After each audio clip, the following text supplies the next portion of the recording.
Hi, McMonkey here. This is going to be a walkthrough of the par-time scoring, creating the category, creating a set of races. We'll go through a whole workflow. This is a scoring type that's used in Link to the Past for Rando for their main tournament. It can be used for any game type. What it's going to do is it's going to calculate a par time based on 2 to 5 of the fastest racers in a tournament and then score points based on how close each person's finish time is to that par time. The overall category leaderboard will be an average of the times for each individual race. Once you've raced 3 races, your bottom score will be dropped, and if once you get up to 5, your top and bottom score will be dropped to form that average, which gives a little bit of stability to the scores. So let's walk through this. So first we're going to create a new category for our races, and we're going to call this one Monkey Tourney Qualifiers. So these are qualifiers for a fictional new tournament. There we go. That's all we need to create our category, and then we get our category menu here that pops up. A few things we want to configure. First, we want to set our scoring type to par-time. So that's good there. We don't need to set any roles here. We're not going to be using submit roles or ping roles. We will set a leaderboard channel for our category. And we see right now, it just tells us no points have been scored, which is expected since we haven't created any races yet. We're going to assign the collection rate since we're doing Link to the Past Rando as an example here. So that will be added to the submission form for racers.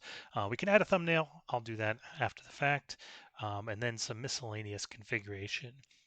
One, we want to make sure our leaderboard type is set to points here, so we can see the total points for each racer. Obviously, it should be active. It'll start out as active. We want to make sure that submissions cannot be made on completed races because these are intended to be qualifiers with a fixed amount of time. And then we're going to make collection rate required. And the last one here is auto activate new races. So what this is going to do is going to save us some clicks when we are creating new qualifiers. As soon as we create a new race, it will automatically mark it as active and will mark the most recent race before it as completed and score it automatically. So obviously, if you want to run multiple qualifiers simultaneously, you wouldn't want to use this option. You will have to do a few extra clicks to do the setup, but that's fine. You can run multiple at the same time. This is just going to save us for this workflow a little bit, so we'll turn that on as well. So now we can go ahead and create our first race in this category. Monkey Tourney qualifiers. We're just going to put in a fake seed link here. And this is our Monkey Tourney qualifier number 1. Cool. We've created that race. It's going to automatically open our race menu here. We don't actually need to do anything with that. This is an announcement that it could make. We don't want to send an announcement, so we're just going to get rid of that as well. And our new race has been created. We can go over to the racer area, look at the list of open races, and we see our tourney qualifier there. We click on the button and we see the information about that seed. So what we probably want to do in this case is we want to have this race show up somewhere where people can go and get that information. So we've got a dedicated channel here for tourney qualifiers. So we're just going to go ahead and select our race, and we're going to say pin race info. It's going to ask us what channel, and we will put it in tourney qualifiers. And now that same message with the seed information will be posted here as a permanent message for this race. All right. So that's the creation of the race. I'm going to go ahead and create a few more races and enter in some racer data. First, just real quick, we'll show you what the form looks like. Same as other races, we have finish time, comment, collection rate.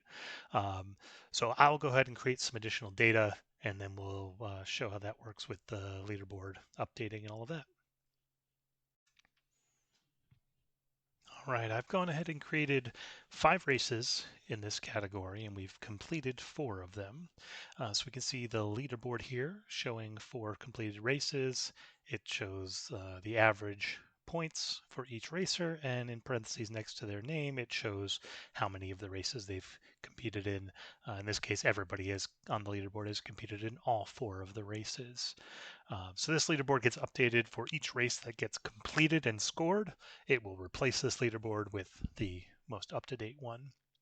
So in the previous section, I went and manually pinned the race info to our tourney qualifiers channel. I want to show you one other configuration option here. So this option will automatically pin the most recent race in whatever channel you choose. It could save you an extra couple of clicks if you want to always pin the info always in the same place.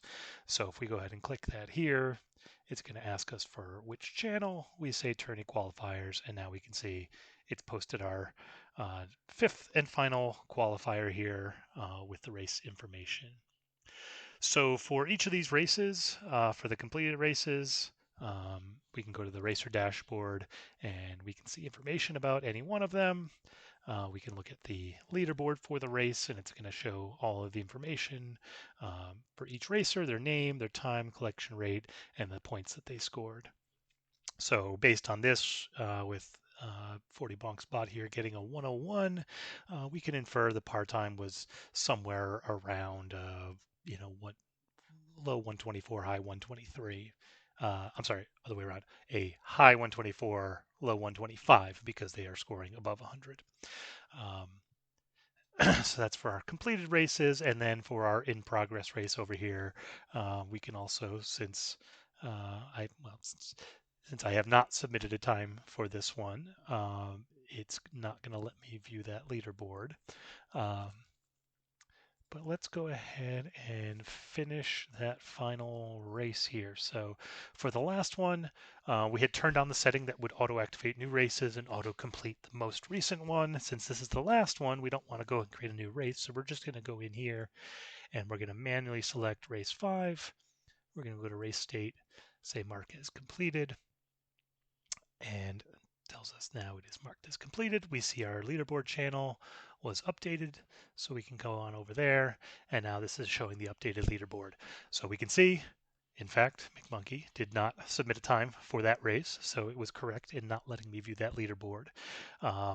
The racers who did submit a time, they're marked there. So the reason we show the number of times, in case there's a cutoff, if you have a minimum number of races required to qualify for the tournament, this would allow you to prune the list after the fact. But now if we go on over to completed races and we go to qualifier number 5, now I can view the leaderboard since it is completed.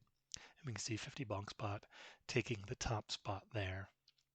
So that's your workflow for par time racing.